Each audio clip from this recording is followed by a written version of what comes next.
PGSD RA2 semester 2. Di sini saya akan melakukan observasi dan asesmen sederhana terhadap seorang anak atau siswa usia 8 tahun yang mengalami kesulitan belajar dan kurang motivasi dalam mengerjakan tugas sekolah. Nah, di sini saya memenuhi tugas UTS Psikologi dan Bimbingan Peserta Didik. Saya akan mewawancarai dari Raka Mujijat dan seorang nenek dari Raka Mujijat. Raka, kamu sekarang kelas 2. Di sekolahnya pelajaran apa yang kamu sukai? Indonesia. Kalau yang pelajaran yang menurut kamu susah, pelajaran yang enggak kamu sukai apa? Matematika. Kenapa tuh alasannya enggak suka pelajaran matematika? Rumit. Banyak tulis ya? Banyak menghitung ya? Kamu enggak suka sih ya?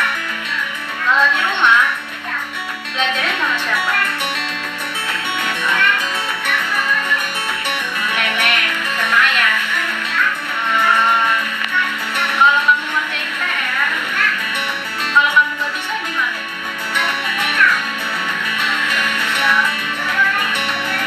Minta tolong ke ayah.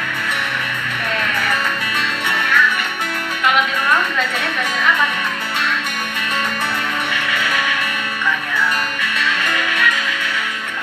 Pernah nggak kamu dimarahin sama orang tua? Kenapa?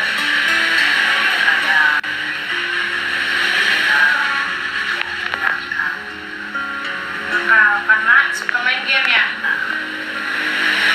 Kakak sukanya kalau di sekolah itu belajarnya sukanya apa? Belajar sambil bermain kah? Sambil menggambar atau dengerin cerita belajar? Gimana Raka? Sukanya yang apa?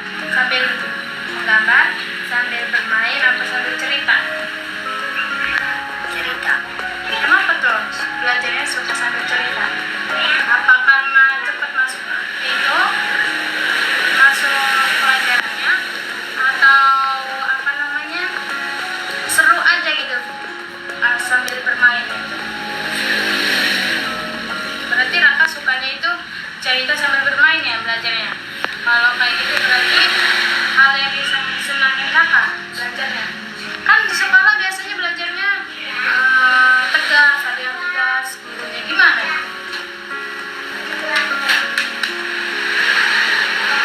Jenuh enggak? Pernah enggak Raka belajar di sekolah males? Kenapa itu? Iya, malesnya sama pelajaran selain matematika apa?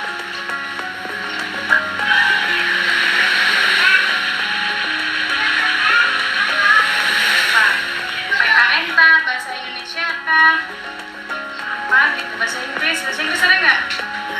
Adanya apa yang pelajaran yang ada di sekolah? Terus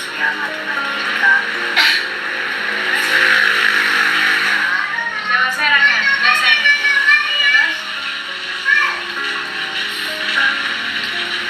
belajar.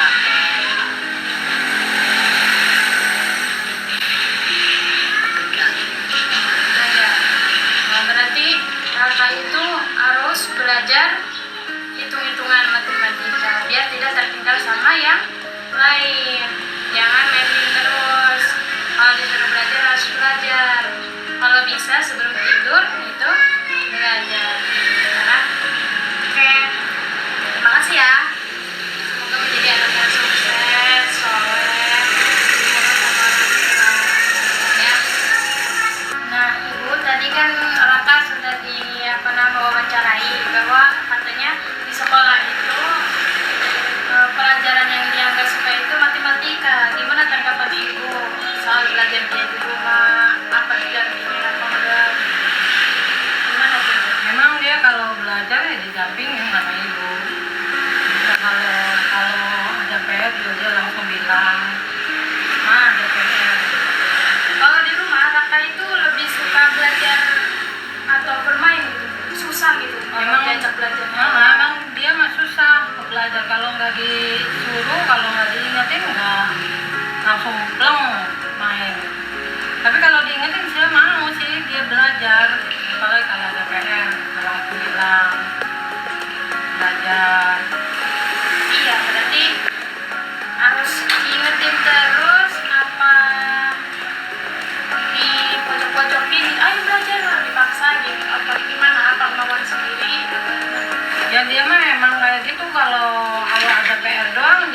belajar cepat, dia bilang mak ada PR, ya udah cepat nanti lupa, paling kayak gitu. Kalau itu mah jarang belajar emang. Jadi kalau misalkan nggak ada PR susah buat kamu. Iya.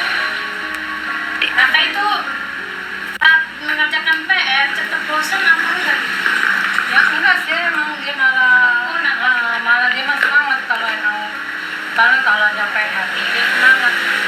Nah cepet bang ajarin aku ini biar aku bisa. Tapi kalau emang bisa, kalau ada PR doang dia emang belajar. Kakak tuh pernah berprestasi nggak di sekolah? Pernah berprestasi nggak? Peringkat berapa?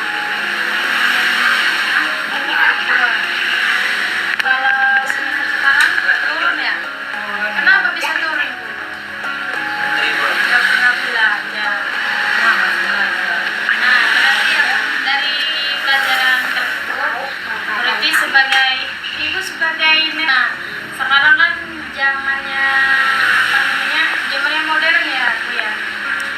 Sekarang jadi itu ya jadi mendampingi anak kakak nih biar berprestasi lagi menggunakan media keren tuh ada dan suasana belajar itu yang menyenangkan gitu. Jadi gimana caranya belajar biar tekun, biar semangat. Ini setelah belajar itu pasti dikasih motivasi belajar, semangat ya gitu. Jangan malas, jangan main game terus, jangan apalagi jangan sampai ada bentakan atau pukulan kasar, tapi lebih ke dinasehatin, nurut sama orang tua karena belajar juga untuk masa depan diri pribadi, jadi agar lebih fokus dan termotivasi. Jadi kan kalau kitanya memotivasi kan anak juga lebih semangat, lebih diperhatikan, disuruh belajar sebelum tidur itu belajar. Mau kan sebelum tidur belajar biar nanti dapat ranking lagi. Kalau Gitu kamu ya. malas belajar kamu nantinya malah turun ya. Oke. Cukup sekian dari video saya ini, semoga mendapatkan manfaat dan motivasi untuk kita semua sebagai calon pendidik dan calon guru agar memperhatikan seorang siswa dan anak. Cukup sekian dari saya, kurang lebihnya mohon maaf. Billahi taufiq wal hidayah. Wassalamualaikum warahmatullahi wabarakatuh.